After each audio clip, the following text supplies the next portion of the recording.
ఈ మధ్య కాలంలో మాటికి తోక జాడిస్తున్న బంగ్లాదేశ్ కూడా ఇప్పుడు మన ఇండియా పాకిస్తాన్కి ఇచ్చిన ట్రీట్మెంటే ఇవ్వబోతుంది. ఈ దెబ్బతో చైనా దగ్గరికి వెళ్ళి India chicken neck bay of Bengal king నేనని చెప్పుకుంటున్న ముసలి మొహం యూనస్ ఖచ్చితంగా మన దగ్గరికి కాళ్ళ బేరానికి రావాల్సిందే. అయితే ఇండియా అసలు ఏం చేయబోతుంది? బంగ్లాదేశ్ పై కూడా మిలిటరీ అటాక్ చేయబోతుందా, లేదంటే అంతకు మించి ఇంకేదైనా చేయబోతుందా?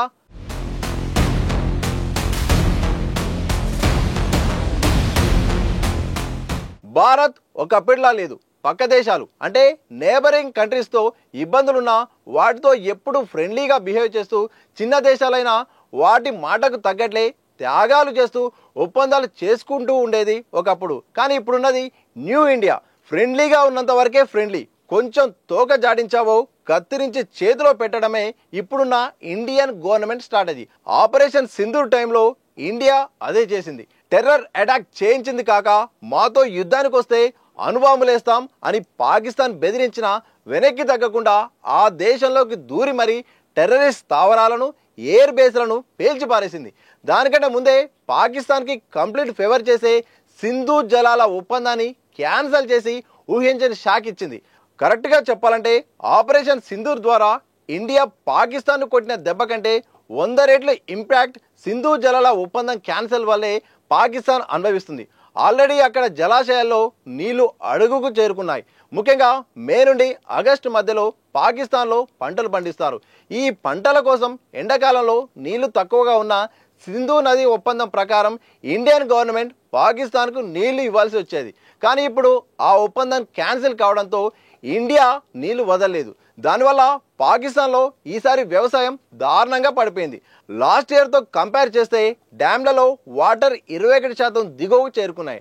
అండ్ మధ్యలో వర్షాలు పడ్డప్పుడు ఎలాంటి ఇన్ఫర్మేషన్ లేకుండా నీళ్లు వదిలేయడంతో పాకిస్తాన్లోని కొన్ని గ్రామాలు మునిగిపోయాయి. అందుకే ఆ దేశంలోని భుట్టో లాంటి లీడర్లు ఇండియాతో యుద్ధం చేసైనా సింధు ఒప్పందాన్ని తిరిగి తెస్తామని, వాళ్ళ వాటా నీళ్ళతో పాటు ఇండియా వాటా నీళ్ళను కూడా లాక్కుంటామని అంటున్నారు. అయితే పాకిస్తాన్కు అంత సీనుందా లేదా? మళ్ళీ మన జోలికి వస్తే మనం ఇచ్చే ట్రీట్మెంట్ ఎలా ఉంటుంది? వీటన్నింటి గురించి మరో వీడియోలో మాట్లాడుకుందాం. ప్రస్తుతానికి బంగ్లాదేశ్ కూడా ఇండియన్ గవర్నమెంట్ సేమ్ ఇలాంటి ట్రీట్మెంటే ఇవ్వబోతుందట. రీసెంట్గా ఇండియన్ ఫారిన్ మినిస్టర్ జయశంకర్ ఓ కామెంట్ చేశారు. ఇండియా మంచితనాన్ని గ్రాంటెడ్గా తీసుకోవడం మానుకోండి. మాతో మంచిగా ఉంటే మేము మీతో స్నేహంగా ప్రవర్తిస్తాం, మీకు మంచి చేస్తాం. కాదని ఇండియాకు వ్యతిరేకంగా మారితే అది ఎవరికైనా సరే తగిన మూల్యం చెల్లించుకోవాల్సిందే. ఈ విషయం అన్ని దేశాలు అర్థం చేసుకున్నాయి అండ్ ఇంకొన్ని అర్థం చేసుకోబోతున్నాయి అన్నారు ఆయన. ఆయన మెన్షన్ చేసిన దేశాల్లో ఇండియాతో పని చేయకపోతే కలిగే నష్టం గురించి అర్థం చేసుకున్న దేశం శ్రీలంక అండ్ అర్థం చేసుకోబోతున్న దేశం బంగ్లాదేశ్. అలా ఎందుకంటే సరిగ్గా జయశంకర్ ఈ కామెంట్ చేసిన టైంలోనే బంగ్లాదేశ్కి ఓ పిడుగులాంటి వార్త చెప్పింది ఇండియా. అదేంటంటే ఇప్పటి వరకు 2 దేశాల మధ్య గంగా వాటర్ షేరింగ్ ట్రీటీని మార్చాలనుకుంటున్నామని నోటీస్ పంపించింది. మన దేశంలోని గంగా నదిని బంగ్లాదేశ్లో పద్మా నది అంటారు. ఈ నదీ నీళ్ల పంపిణీకి సంబంధించి 1996లో ఇండియా బంగ్లాదేశ్ మధ్య జరిగిన ఒప్పందమే గంగా వాటర్ షేరింగ్ ట్రీటీ. అయితే దీన్ని అప్పట్లో 30 ఏళ్లకు మాత్రమే చేసుకున్నారు. అంటే 1996 నుండి 2026 వరకు అన్నమాట. దీన్ని బట్టి 2026లో ఈ ఒప్పందం ఎక్స్పైర్ కాబోతుంది. అందుకే ఈ ఒప్పందంలో మార్పులు చేయాలనుకుంటున్నామని బంగ్లాదేశ్కి నోటీసులు పంపించింది ఇండియా. దీంతో ఇప్పుడు Bangladesh interim government leader Yunus షాక్లో వెళ్ళిపోయారు. నిజానికి 1996లో ఈ ఒప్పందం చేసుకున్నప్పుడు వెస్ట్ బెంగాల్లో ఉన్న ఫరక్కా బ్యారేజ్ నుండి హుబ్లీ నది వైపు ఎన్ని నీళ్లు వదలాలి, బంగ్లాదేశ్లోని పద్మా నదికి ఎన్ని నీళ్లు ఇవ్వాలి అనేది డిసైడ్ అయింది. ఇక్కడ ఇంకో ఇంపార్టెంట్ పాయింట్ ఏంటంటే కోల్కతా పోర్ట్లో గంగా నది నుండి వచ్చే నీళ్లు తగ్గితే అక్కడ సిల్టింగ్ పెరిగి షిప్స్ డాక్ అవడం పెద్ద సమస్యగా మారుతుంది. అందుకే ఫరక్కా బ్యారేజ్ కట్టి ఎనీ టైం 40,000 క్యూసెక్ల నీళ్లు కోల్కతా పోర్టుకు వెళ్లేలా చూడాలనుకుంటున్నాం. కానీ మధ్యలో బంగ్లాదేశ్ దూరి మాకు నీళ్ళు ఎక్కువ కావాలి అనడంతో అప్పటి ఇండియన్ గవర్నమెంట్ కాదనకుండా బంగ్లాదేశ్కి ఫేవర్గా గంగా వాటర్ ట్రీటీ చేసుకుంది. దీనివల్ల కోల్కతా పోర్ట్లో heavy siltation, bed erosion, slow failure ఇలా అన్ని రకాల ప్రాబ్లమ్స్ ఫేస్ చేయాల్సి వచ్చేది. దీనివల్ల కోట్ల రూపాయలు ఖర్చు చేస్తున్న ఉపయోగం లేకుండా పోయింది. అండ్ దీనివల్ల 30 ఏళ్లలో కోల్కతా పోర్టుకు పెద్ద షిప్స్ రాలేక పోర్టు వాల్యూనే పడిపోయింది. అయితే ఇదంతా జరగడానికి వన్ సైడెడ్గా గంగా వాటర్ ట్రీటీనే. సో ఇప్పుడు అసలు ఈ ట్రీటీలో ఏముందో చూద్దాం.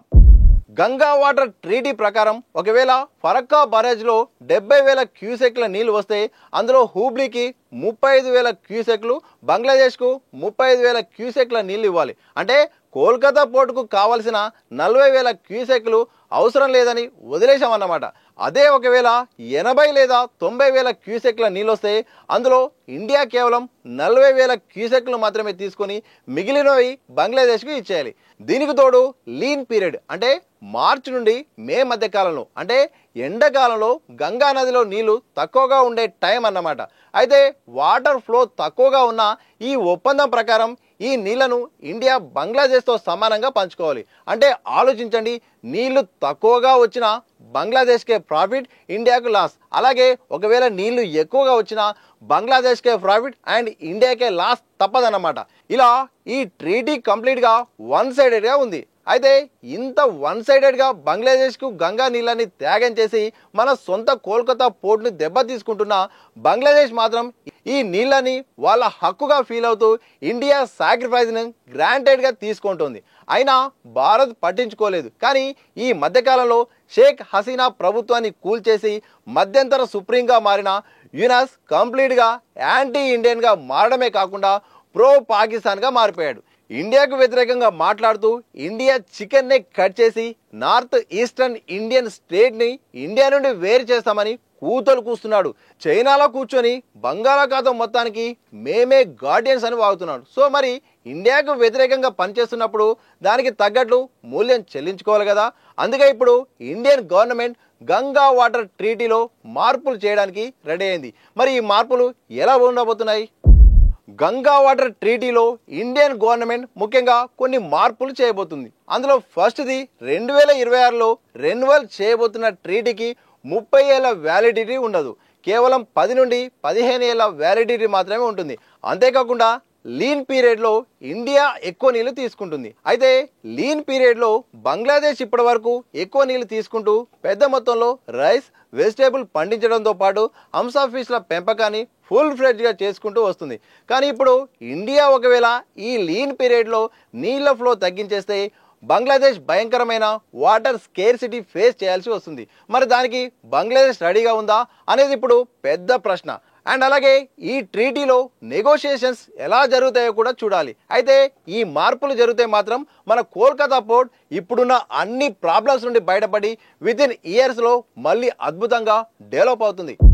అయితే ఇండియా మాత్రం ఇక్కడ చాలా క్లియర్ మెసేజ్ పంపించింది బంగ్లాదేశ్కి అండ్ మిగిలిన నైబరింగ్ కంట్రీస్కి. అదేంటంటే ఏ ట్రీటీ అయినా మంచితనంతో రెండు దేశాలు ఫ్రెండ్లీగా ఉంటాయనే ఉద్దేశంతో చేసుకుంటాం.